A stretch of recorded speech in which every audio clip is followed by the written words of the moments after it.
Durian, the fruit that divides opinions but captures the heart of Singapore. Today, Renjie and I explore its many varieties, the best places to try it, and also find out why it is banned on public transport. So Renjie, on a side note, we had spoken about durian on our other podcast, Travel, Explore, Celebrate Life. So durian, okay, it's got many connotations attached to it. The first one is it is banned on trains. People aren't allowed to take durian on trains. It's banned in hotels because you just like evacuate the entire building. You might evacuate the entire hotel. So tell me about durian and the fascination that Singapore has with durian. Yeah, I mean, also I think that people have a lot of opinions about durian. Exactly. Based on what we've seen. But I think that, one thing that I will note about durians is that it's truly the source of so much of this myth around or legends around what you can and cannot do in Singapore. You can bring this onto a train, but you can't bring durian onto a train. You can bring this into a hotel, but you can't. And what's funny is that durians actually are not allowed onto a train, but there isn't a fine associated with it. So there's a fine with smoking, drinking, eating. So, when you go into a train in Singapore, we call it the MRT, the Mass Rapid Transit, you'll see a sign that says, no smoking, fine, let's say $1,000. No eating or drinking, fine $500. No, I think it's flammable goods, fine $5,000. And there's a sign that says no durian, but there's no fine underneath. There's a sign specifically for durian. Yes. Let's just give it that. Without a fine. So you'll get kicked off, I think, the train. You get asked to leave, but you'll be fine otherwise, I guess, it's not like anything else that you can just hide in your pocket. It's just like the smell is everywhere, right? But the other thing about the durian is that people think of the durian as one fruit, but it's actually many different cultivars. It's many different types of durians. So I always say that, if you've never had durian before, what durian should you try as your entry-level gateway durian? It would be the Thai durian, in my opinion. Okay. So the Thai durian is also called the Montong durian. I guess that's the name of the cultivar, I want to say. But it's very mild in its fragrance, shall we say. It's also got a very sort of firm, creamy but firm texture, right? Whereas on the other end of the spectrum, in Singapore, the kinds of durians that we like, and extending this also, I guess, to Indonesia and to Malaysia and other parts of Southeast Asia that loves durian, the kind of durian that we price most highly is completely different in texture. So it's watery, kind of almost. In addition to being sweet, it's very, it's got a bitter edge to it, and that's desired, right? The fragrance is a lot more intense, and oftentimes it's left to ferment to a point where it's slightly alcoholic.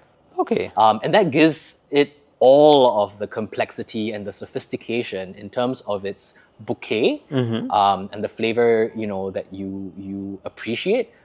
That drives it up to wildly expensive prices. And when you say wildly expensive, what do you mean? Oh, so on the lower end of the spectrum, it's not difficult, especially in the peak of the durian season, to get a very average durian, maybe a small one for $5, right? Okay. And you get maybe so it's a thorny outside and it's a bunch of seeds inside and the flesh is around the seeds. So you get maybe 4 seeds inside and the flesh around. It's a small thing, $5. But it's also very easily expensive to the point of paying, let's say, 120 Singapore dollars. Oh, wow. Right? Just for a single durian. Yeah, or $100 USD, let's say. Yeah.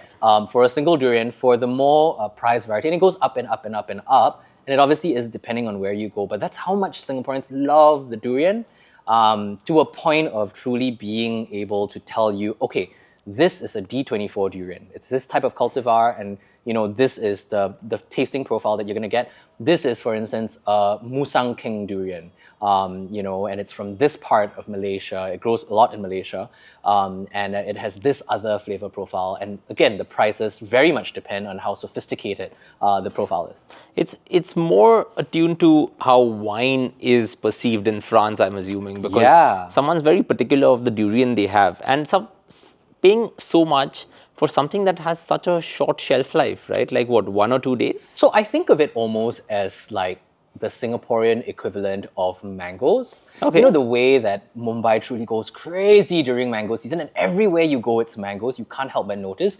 And it's Ratnagiri versus, a Hapush mango. This place versus that place. This variety versus that. it's to that level of obsession that we have. So yeah. But you could take mangoes from here to Singapore. Yeah. But you won't be able to get durian from Singapore to Mumbai, right? Yeah. Is it banned on planes too? There is a way, Okay. but we'll take this offline.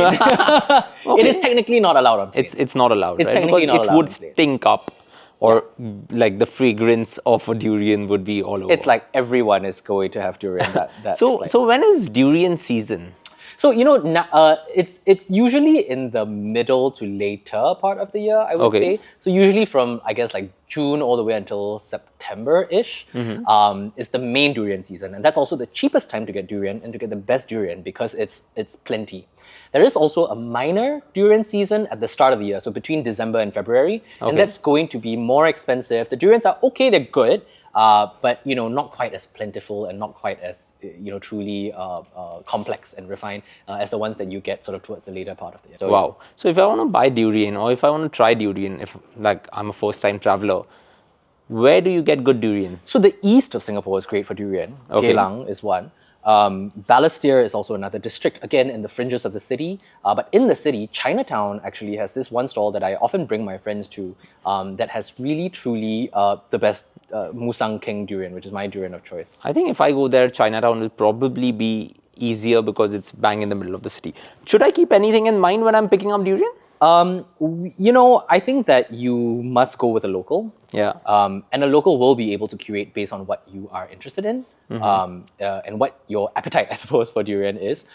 And also, I think for people to know which is a reliable durian seller to go to. In the same way that, you kind of have your mango wala, right? Yeah. You kind of want to have your durian wala. Awesome. Yeah. So that's durian for us, and durian is so closely associated with Singapore. Another thing that's quite popular in Singapore, and you just mentioned it, is Chinatown. Yeah. Now, let's talk about Chinatown on the next episode. Yeah, So I'm going to right. bring back this style of mine where I ask you for 3 words about Chinatown. Yeah. So Chinatown in Singapore, like, what are 3 things that you associate 3 with? things. So it's diverse. Okay, I think diverse. That's the first thing. It's also very buzzy. I Okay, will very say. buzzy, yes. And very cool, I guess. I'm cheating by using 2 words for one descriptor. And the third thing that I will say is just that it's so layered. Layered. Ah. Yeah. I remember when we did Orchard Road, you said multi-layered. Yeah. And Chinatown is also layered. Kind of. Okay, let's take these 3 Yeah. things and talk about Chinatown the next time. Yeah.